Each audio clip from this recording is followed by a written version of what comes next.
Well, thank you all for coming. My name is Saul Anuzis, and I'm here with the National Interest Foundation, as well as the 60 Plus Foundation, who is a co-sponsor of this event today, and we want to thank you for participating. The National Interest Foundation was formed with the idea of fostering better relations and information between different countries and cultures and political leaders. We are starting a monthly forum such as this with speakers from around the world that will be participating on a regular basis. So I hope this is not your first or only your first visit to the National Interest Foundation's monthly luncheon program. So we'll keep you informed with regards to that. We are on social media for those of you who are following us online. See, I said turn off the phone. How's that for being like really, really bad? Sorry about that. You can follow us on Twitter at NIF USA. We also have a YouTube channel at the National Interest Foundation TV. And our website, which is in progress, is at nifusa.org. And we're also sponsoring we'll be part of a program in the Middle East here in December, and there's, as I said, we'll be doing things weekly, or monthly, I'm sorry. So what I wanted to do is just introduce our speaker, give him a chance to share his ideas, and then we'll go around, and if anybody has any questions, then we'd be more than happy to engage in that. Ambassador Vygaudas Usackas was formerly the Lithuanian ambassador to the United States and Mexico, later served as the Lithuanian ambassador to Great Britain. He then went back to Lithuania and served for a little while as the foreign minister, and was also appointed as the UN Special Representative. EU, not UN. EU representative to both Afghanistan and then later to Moscow, to Russia. As of about a week and a half ago or 2 weeks ago, he is also now a candidate for the presidency of Lithuania. So he actually will be heading back to Lithuania later this evening and participating in their first set of debates this week. So it's been a very busy schedule for him, but we were very happy that he could join us. So with that, Ambassador, I'll let you take it away. So what I'll try to do in my presentation, as I was asked, I'm gonna try to answer the threefold question: why NATO matters for the Baltics. Second, how do we handle Russia puzzle, because we have one next to our doors. And the third one, how do we tackle the hybrid warfare threats. So let me start from the stretch by noting that for the Baltic states, Lithuania, Latvia, and Estonia, the Atlantic Alliance continues to be as a guarantor and safeguard for freedom, democracy, and independence. As you know, we were not part of the founding members, as we were under the Soviet occupation. However, even separated by the West, from the West by the Iron Curtain, we have retained our commitment and believe that one day we'll become independent and we'll join the Society of Western Nations. I remember myself vividly, and that's what I mentioned yesterday when I spoke in Chicago before the annual dinner of Draugas, the Lithuanian newspaper, how during my childhood we would read Draugas, the American Lithuanian press, which was sent back home to Lithuania in a kind of package form that we could reopen and then try to read what is being said. I also vividly remember how every evening my grandpa, who was a deportee, would shout, "Stop watching Soviet propaganda, come and listen to Radio Voice of America or Free Europe." And those were the kind of sources we could try to follow, although not easily under the yoke of the Soviet regime.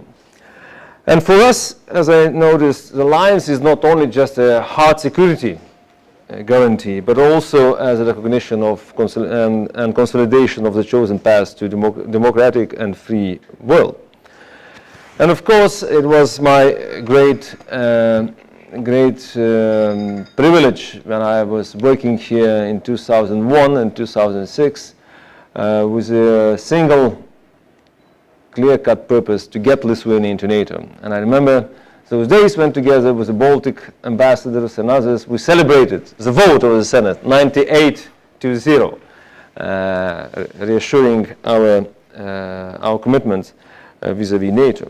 And here we are today, 14 years after the accession of Lithuania into the alliance, and on the brink of the 70th anniversary of the establishment of NATO.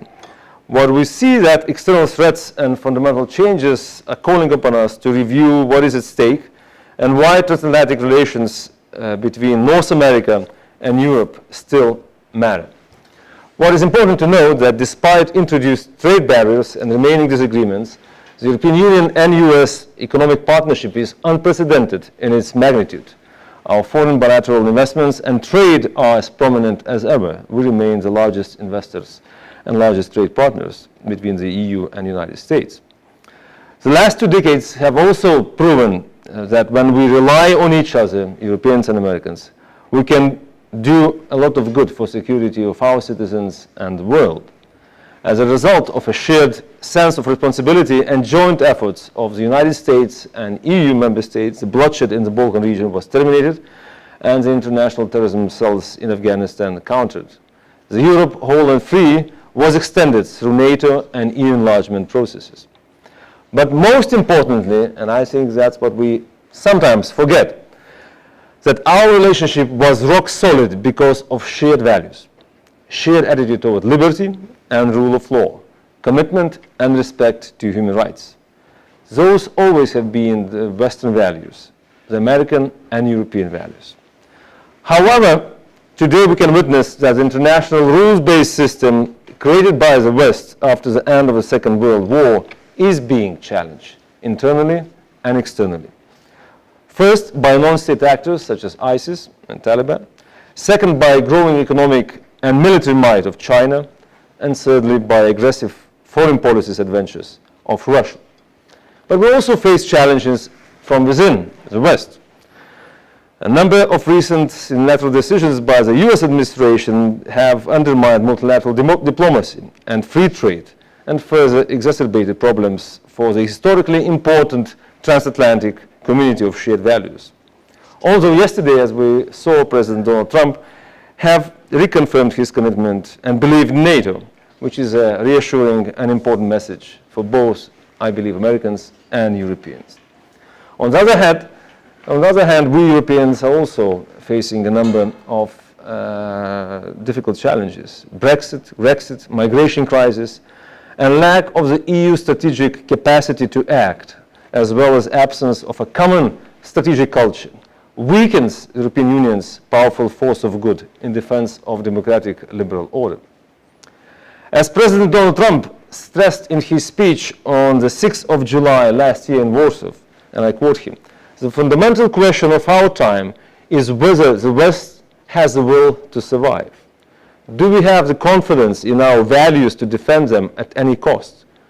Do we have enough respect for our citizens to protect our borders? Do we have the desire and the courage to preserve our civilization in the face of those who would subvert and destroy it?" End of the quotation. So what can we do to regenerate the transatlantic relations between Europe and the United States as we face an aggressive foreign policy of Kremlin and a hybrid warfare threat? This question is especially relevant when you look from the part I'm coming from Vilnius or Latvia or Estonia. Looking from the Baltic region and speaking about Russia, it's clear that we face a long-term clash of the worldviews with Russia. At the heart of this clash are fundamental differences not only over the future of Ukraine and Georgia and the right to choose their own alliances. This clash is also about the core European values of freedom, democracy, and international rules-based system. Kremlin is attempting to erode Western liberal consensus from within and outside by conducting information war, meddling in the democratic processes of the West, poisoning civilians on the streets of Salisbury, and violating sovereignty and territorial integrity of Ukraine and Georgia. The West and Russia have indeed become locked in an open battle over the norms of international order. The good news is that over recent years, and I can testify that from my recent experience in Russia, the EU member states and the United States have become remarkably more united in their assessment about Putin's Russia. But they still need to translate this unity into a political strategy that reflects not just Western values but also Russian realities. The path of winning the overall normative war will go not only through countering Russia directly by sanctions and support of Ukraine and Georgia's aspirations, but also through improving Europe's resilience and reinvigorating the Western model. So what is the West's needed response? For the EU, first, we need to put our house in order by successfully coping with the Brexit and its fallout, ensure growth, manage migration crisis, invest in defense, and to show up support for the EU project and its institutions. Something French President Emmanuel Macron is trying to advance through reinvigorated, multi-speed, flexible European Union. All of this may seem self-evident, but it is precisely our internal problems and deficiencies that the current Russian regime is instrumentalizing to discredit the EU, or at large Western democratic model, among first ordinary Russians, in our common neighborhood, and within Europe itself. Secondly, our strengths lie in unity, consistency, and resilience. We must counter Russia's comprehensive approach in meddling.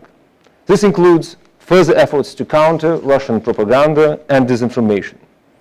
It is also critical to deprive Russia of opportunities to use business interests to split and weaken the European Union. It is only appropriate to remind that the Nord Stream 2 project is probably one of the examples. It does not comply to the objectives of the EU Energy Union and should not be supported by the EU member states' governments. Tough and principled approach of the US in this respect is very appreciated. Thirdly, reassurance, deterrence, and military defense provided by other NATO member states to the Baltics, Poland, and other allies are of critical importance. A number of European member states have already increased the defense expenditures and intensified military exercise. We, back in Lithuania, are grateful to Germany for sending a battalion to Lithuania.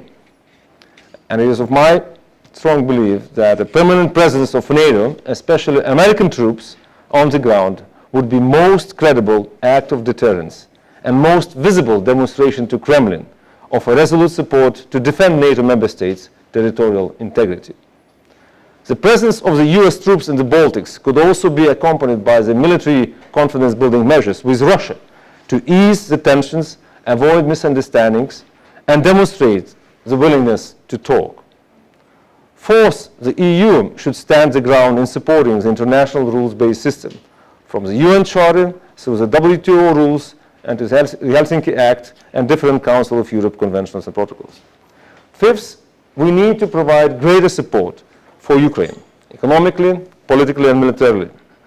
Multifaceted support of the US and EU have been of paramount importance for Ukrainians. They've demonstrated an incredible sense of resilience by withstanding the military aggression on the one hand and advancing the reforms agenda, as well as implementation of the deep and comprehensive free trade agreement with the European Union. We should nevertheless continue to demand greater accountability and transparency, especially in dealing with corruption. Sixth, without a solution to the Ukrainian conflict, it will be very difficult, if at all possible, to normalize relations with Russia. There is a need for a greater, more visible, and more comprehensive involvement of the EU in the Normandy format, which can only happen with Germany and France agreeing to reduce their respective individual roles and empower entire EU to represent us all. Seventh, there will continue to be major issues of contention and disagreement, as in the case of Ukraine, while we should selectively interact with Russia where it corresponds to our interests.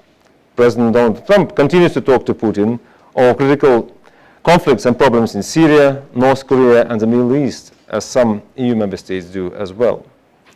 8, and that is very important, we should also invest into the post-Putin's Russia by continuing to expand people-to-people contacts, educational exchanges, cross-border cooperation, and extend support to the human rights defenders and political activists.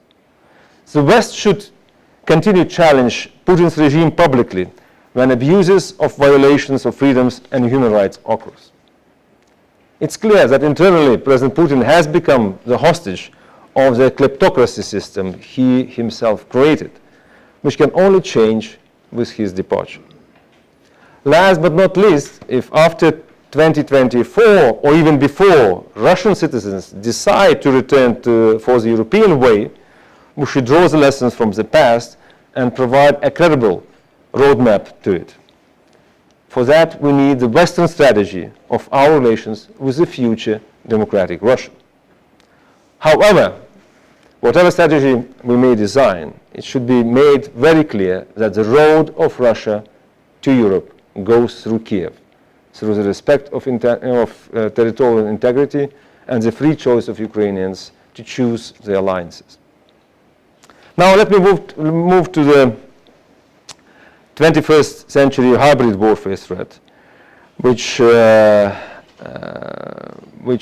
NATO member states are facing. The conventional as well as hybrid threats are real, and we should streamline and consolidate our efforts to counter them. Firstly, by steadily increasing our defense spending, and that's what President Trump is rightly calling upon, in accordance to today's geopolitical realities.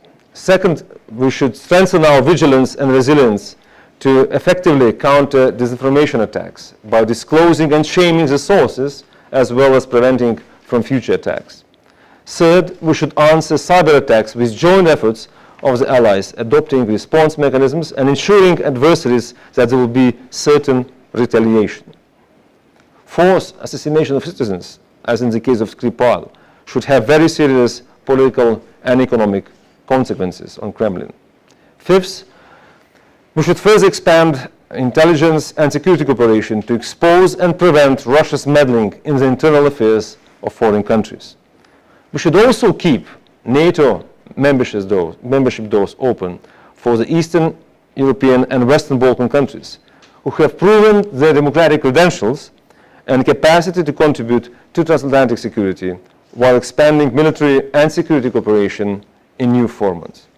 Seventh, to counter China's military might, Russia's military adventurism, and threat of international terrorism, NATO should further cement and operationalize cooperation with like-minded states such as South Korea, Japan, Australia, and India. 8, to prevent exploitation of soft threats, it is essential to focus on ethnic and social integration, expand cohesion, justice, education, and equality domestically. Last but not least, response to hybrid actions cannot be the responsibility of one single nation or one single organization, be it NATO or the EU. By their nature, hybrid threats emphasize the importance of strengthening cooperation between the European Union and NATO. Still, there is a space left for various reinforcements and the practical implemented through concrete actions. Governments of the NATO member states could continue working on the hybrid model, specializing in exploiting vulnerabilities, needs to be supported by a credible defense effort. From my perspective, NATO's role needs to be focused on the conventional warfare aspect and sharing of intelligence. In the European Union, the notion of hybrid threat is either not a new concept, and the EU already has the means to face the consequences of these ambiguous actions. The European Commission, through the wide range of its economic, financial, and cyber instruments and policies, already provides the European Union member states with all the tools to counter the effects of hybrid warfare. Hence, on the eve of the 70th anniversary of NATO, I believe that it is a time for us to look for the new opportunities to reinvigorate our unity in shared values, respect to human rights, economic partnerships, and military capacity to act together. We must keep the alliance strong and united. We must also assure that European security and defense forces, or the newly launched European interventionist initiative are compatible and strengthens transatlantic relations. We should retain political unity and military might in order to preserve our civilization and defend our values and citizens. Thank you very much for your attention. I'll be glad to take up your comments or questions. Yeah, what I'd like to do, because we are recording this, if you could, we have a couple microphones we can pass around if anybody has any questions. But if I can just ask the first question, if, Russia obviously used its energy policy as a political tool, and now we have LNG gas coming in through Lithuania, supplying. What's happening there? How's the energy policy affecting us, and where are we at? If anybody else has another question, raise your hand. We can get a microphone over to you. No, it's clear that for a considerable long time, not only the Baltics but Ukraine in particular has been faced with Russian manipulation of the gas supplies, which has forced the Baltic nations and my country in particular to make steps and to invest into the alternative infrastructure. And that's why a few years ago we have acquired the LNG, which provides us an alternative to import the gas from various sources. And in that respect, I think we only welcome the US business community interest to enter into the European market with the LNG production.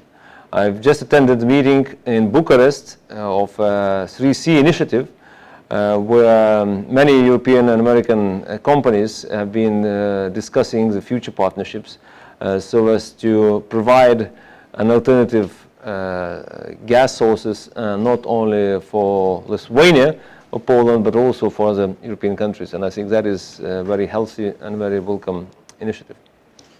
Any other questions?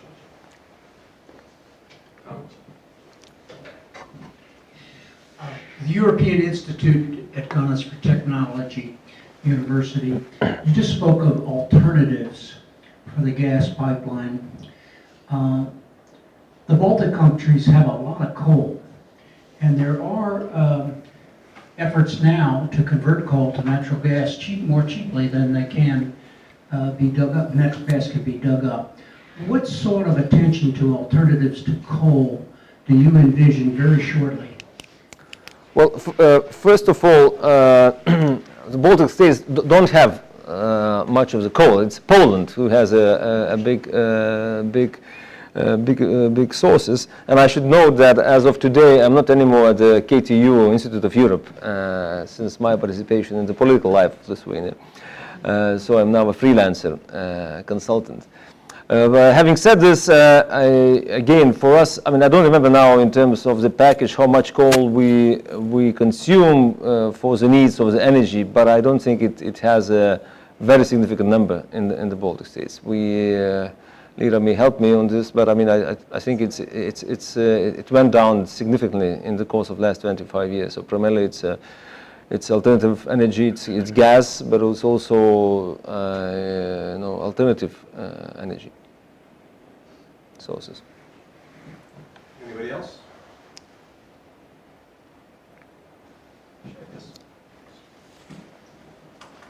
Thank you. My name is Anna Blix, and I come from the Embassy of Sweden here in Washington. Thank you very much for your very interesting presentation. There are many things to pick up, but I want to pick up on one in particular, and you talked about the lack of strategic capability of the EU.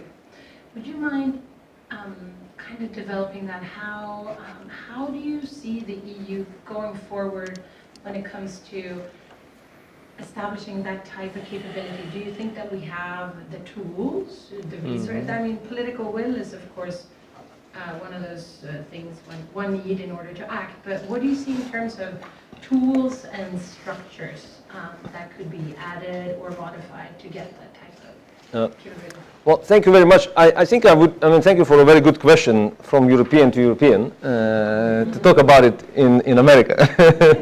But I think it's a very relevant one, because I always, when I was appointed as the EU Special Representative Ambassador to Kabul, my mission statement was make sure when Carl Bildt and others sent me to, and David Miliband sent me to Afghanistan, my mission statement was make sure that EU is not only paying but also playing. We try to do that, but I mean, without the military constructs, you will not be able to play as much as you want. And that's why I personally share the ambition of President of France, Emmanuel Macron, to move towards a deeper and greater integration in the military affairs. It is something what Europe needs to do. The reality is, that at this stage, Europe relies on the United States for defense.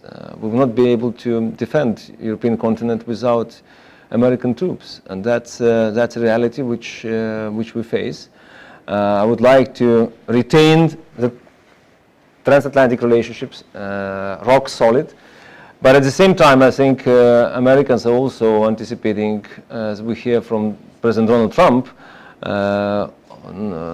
also to pay more, but we want to play more as well, and that's why it would be to European interests to have our greater cohesion in the military cooperation. We've seen initiatives such as European Interventionist Initiative, which will also retain relationship with the United Kingdom even after Brexit.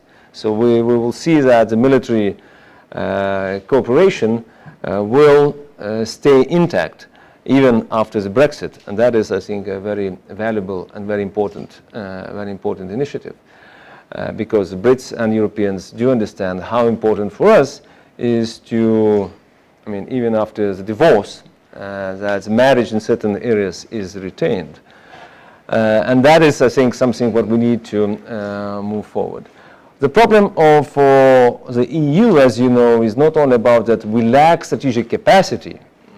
We lack command and control structures, that we also face a different strategic culture. If you look, with all due respect, to the German military thinking, vice versa the French military thinking, you would clearly see that the French are much more outgoing, they're much more interventionist, due to this, to their own historical record, while Germany, for the historical reasons of the Second World War, are much more restrained and much more inward-looking, and that is something what we need to change. Speaking in Bucharest, and I could, reiterate my personal point of view, we need to help Germany to grow, and I think the countries from the Balkans to the Baltics are best suited to call upon Germany to invest more in defense. Because, of course, on the one hand, historically, we suffered from the two world wars when Germany was involved and is responsible. But at the same time, we have benefited from the generous support of democratic Germany, Federal Republic of Germany, through our own economic modernization and reestablishment of independence of the Baltic states. And I think we are the ones who should call upon Germany, extending, stating the trust and confidence in Germany, and calling upon Germany to invest more in defense and to be more prominently on the lead alongside France in developing European defense identity. And that is something I believe is needed, not only for NATO, not only to respond to Donald Trump's urges, but also for European security and defense. You mentioned before it quickly, but I wanted maybe ask to develop. What do you see Nord Stream 2 as the problem of? And then you mentioned the U.S. response. What would you see the ideal U.S. response as, more specifically? Yeah. Well, first of all, why am I critical towards Nord Stream 2, and especially as a former EU ambassador to Moscow? Because I care about the EU consistency. I care about EU unity. I care about European Union's strategies adopted and not implemented. And if you look to the EU energy strategy, which was approved by the 28 member states, it says clearly that we should do our utmost in order to diversify both the routes and the sources to satisfy our internal needs. It also says, if I'm not mistaken, even President Juncker has said it publicly, that the Nord Stream 2 does not correspond to the EU energy strategy. And that's why, from my point of view, the member states who provide support for Nord Stream 2 do act against the EU common policy, which is not good, which shows vulnerabilities we have within the EU to not implementing the policies we approve. So that's why I believe the Nord Stream 2 is, first of all, it does not diversify the sources nor the routes of the energy, nor does it help in terms of internal EU unity, least to speak about Ukraine, how Ukraine is going to be exposed.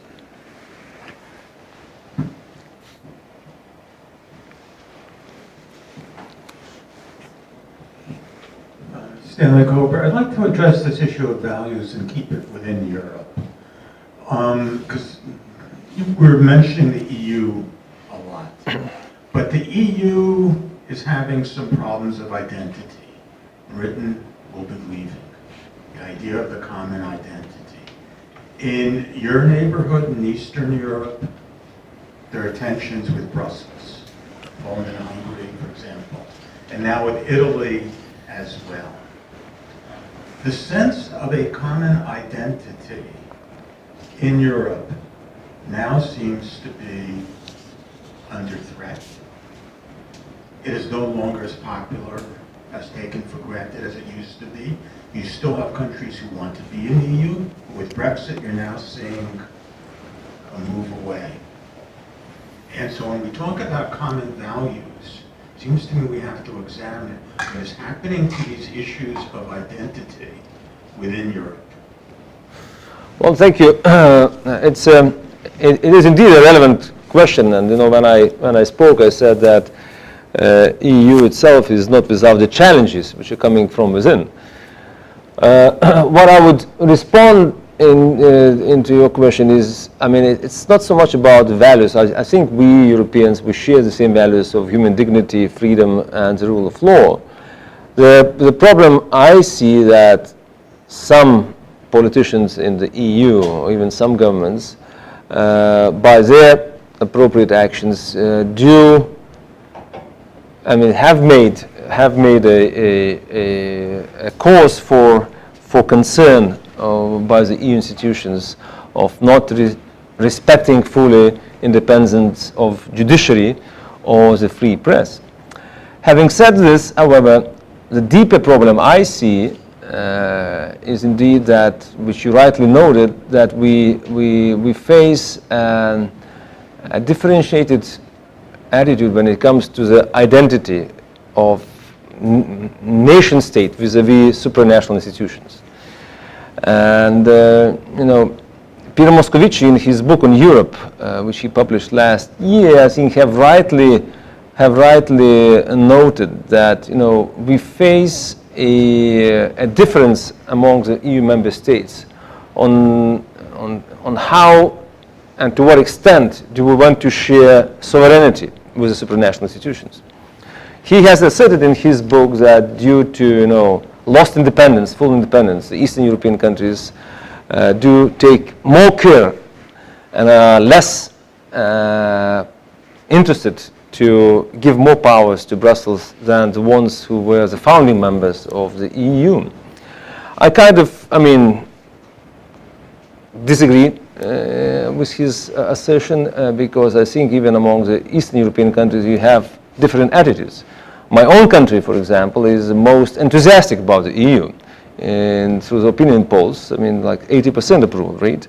And I think Lithuania would be willing and keen in the event this flexible multi-speed Europe is implemented to be a part of the core group of the EU member states, which I wouldn't say the same about our neighbor Poland, for example, or some other Eastern European countries.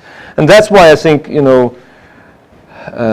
having worked for the EU, and having seen how the EU decision-making process is shaped and implemented, I'm a big believer that the future of the EU lies in a multifaceted, in a multi-speed and flexible approach. Because you cannot apply the same rules to everyone, especially if certain countries do not want to go into deeper cooperation, be it in defense matters or in approximation of taxations. Afterwards, we already have multi-speed Europe. Some countries are members of Schengen, some are not. Some member states have introduced euro, others do not. So I think that's how identity vis-a-vis the EU supranational institutions will be developed and will be reflected in different forms and multi-speed way of European integration. Anybody else? Can you maybe tell us a little bit how the presidential election goes? What is the timing? What's happening next in the next few months? And then secondly, what are the biggest issues in the presidential campaign? What's the difference? You mean in Lithuania? In Lithuania. Well, if A little bit knew, about that. if I knew, I would have invited my contender, Vygaudas Usackas, to come here for the debates in Washington D.C., which I think would be a good one, at least to do it in Chicago, because I care very much about the links with the Lithuanian community overseas. But on the presidential campaign, first of all, the Conservative Party of Lithuania, Christian Democratic Party, for the first time in Lithuanian political history has introduced and has launched a primaries campaign, which have been already in place. So out of whatever 10 potential candidates, we're left 2 of us, myself and Vygaudas Usackas, the former Minister of Finance. We're going to have our first debates, public debates, on Thursday, back in Vilnius, on foreign policy and defense.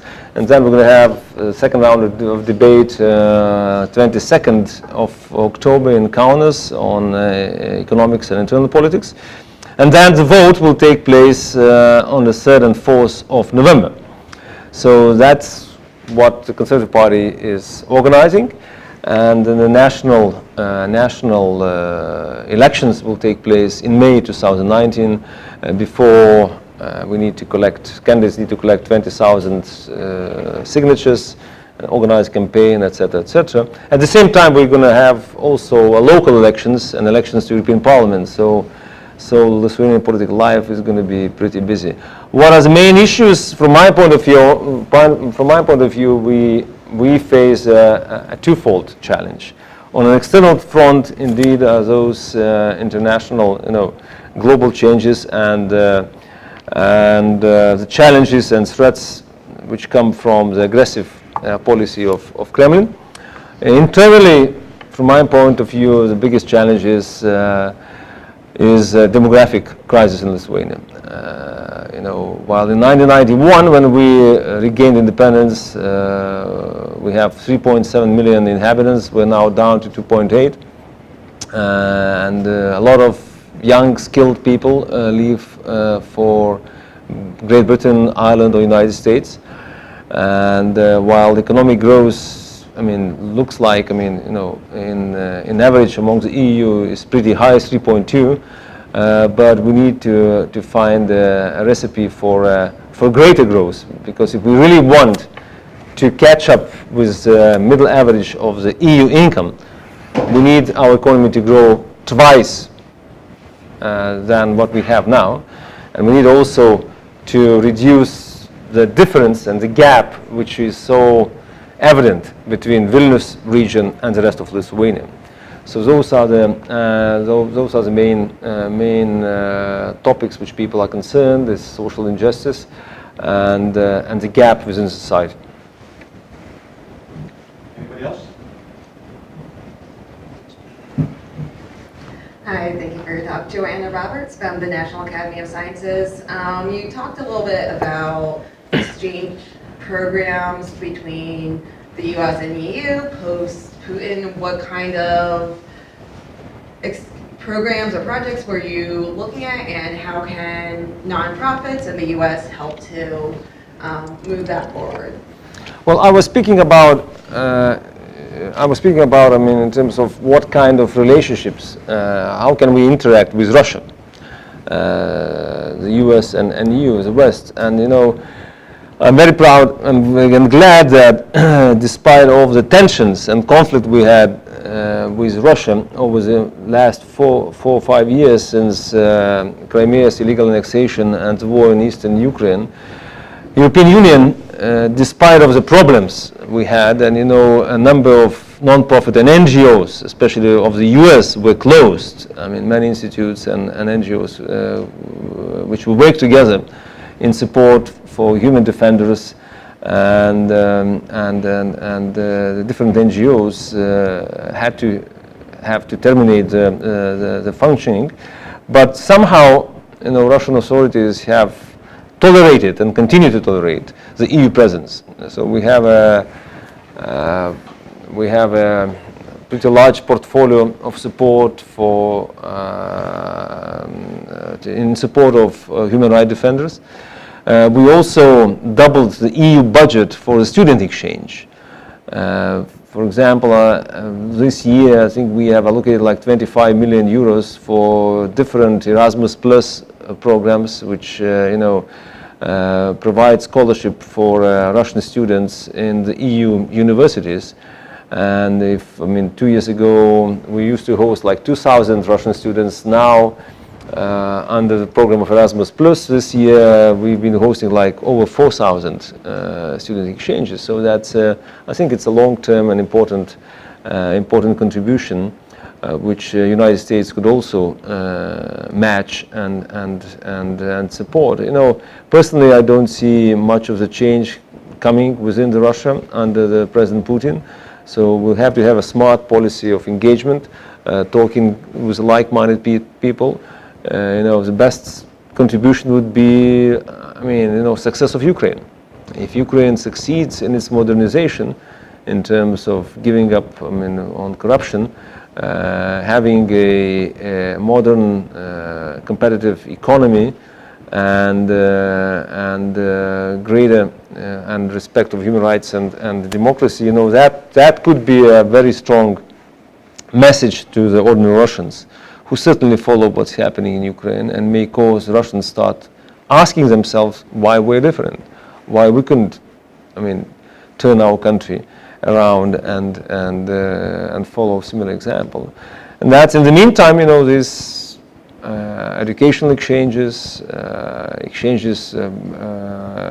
between scientific institutions are all of important relationship we can retain in this environment of tensions.